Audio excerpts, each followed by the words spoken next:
back, and those suckers. Are you acknowledging that this is a scam? Yes.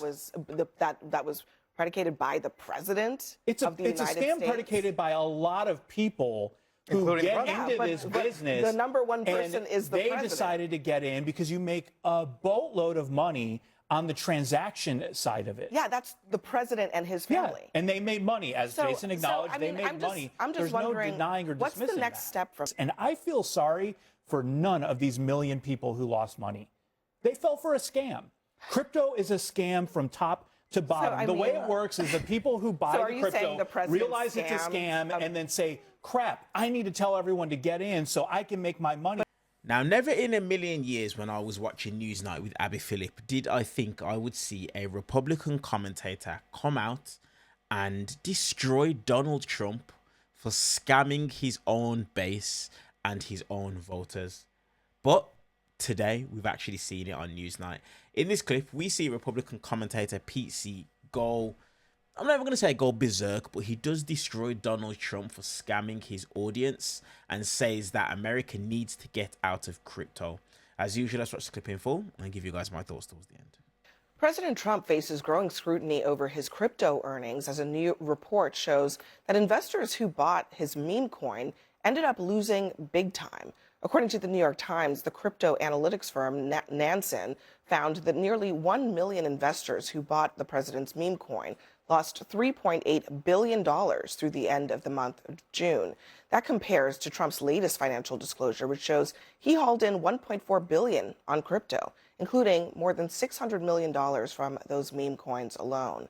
Now, Trump has dismissed concerns that he's profiting off the presidency, and today he took it a step further with this brag about crypto corruption investigations. They were putting people in jail. What they were doing to the crypto was horrible. It's amazing it survived that onslaught. It was a weaponization of government. So now I'm killing Biden. I'm winning by so much. And all of a sudden, he becomes totally pro-crypto. They dropped all investigations of everybody. They allowed people to come out of jail. And every time I see a crypto guy where they dropped an investigation, I said, you're lucky I'm president. He's bragging there about a lot of people who are tied to crypto, who he has already pardoned. He's only been in office for a year. Perhaps the biggest one is the founder of Binance, known as CZ. That company now is actually very involved in a lot of different things. But one of the pieces of reporting over the last several months, according to the Journal and the New York Times, is that Binance still now looks like they've allowed money to go to Iran through their platforms. So the president is bragging about this turnabout when he's profiting, but also some of these people were put in prison for real reasons, and now they seem to not have changed their tune. Well, I think the president has changed his tune on cryptocurrency, right? There's no doubt about that. He was very much against it, calling it a scam, and he has switched. Part of the context behind that is that he believes that not embracing cryptocurrency gives China a leg up on this. We can debate whether or not that's accurate. I think it's probably more accurate than not. But I think his comment, I didn't necessarily take it as bragging that we're releasing criminals from jail. I think it was more the allegation that the Biden administration was overtly tough on cryptocurrency when we didn't actually have very many standards or laws in place. We have the Clarity Act right now that we can have a large debate as to whether or not we have to put in place some more restrictions and oversight, which I think we absolutely do. But I think that was the context in the greater scheme of the conversation he was having today. No, President Trump is very clear. He has benefited off crypto, 100%. And while we have seen that most Americans, 1 million Americans, have not, I was at the Justice Department when we brought the charges against Binance and the CEO. Not only did we bring charges, but they pled guilty. We were not weaponizing anything. They pled guilty to charges, including paying $4 billion. And exactly what Abby just described here about using the platform for potentially funding Iran is exactly what we were worried about. And exactly how they could not say how they were going to crack down on that.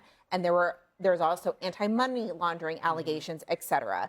And so the problems that the Justice Department, the federal government felt that were not in the U.S. interest and that broke our federal laws are actually now playing out before Donald Trump's eyes because he is the one who pardoned them. And I think also it's an incomplete story, that the whole China thing. This is from 2025 in the AP. Trump began to shift during a crypto event at Mar-a-Lago in Florida in May of 2024, receiving assurances that industry backers would spend lavishly to get him reelected. Another major milestone came last June when Trump attended a high-dollar fundraiser at the San Francisco home of David Sacks. Those close to Trump, including his sons and billionaire Elon Musk, helped further push his embrace of the industry. Sacks is now in the Trump administration as his crypto czar. And I also would add that some of these pardons that we were just talking about, the path to the pardon also involves money for Trump's political ambitions. So there's the private money that they're making hand over fist on crypto, and it's not like investing in crypto companies. It's literally meme coins, which are meaningless. And then there's also the political money at the same time as well.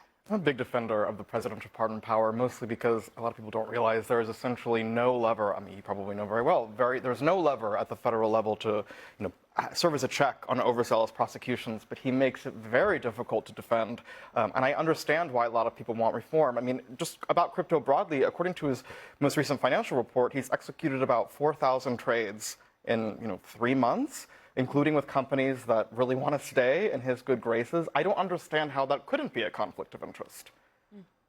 I mean, how is it not, Pete? Look, I'm going to be very clear where I stand on crypto. I've said it here before, but being pro-crypto is being anti-American.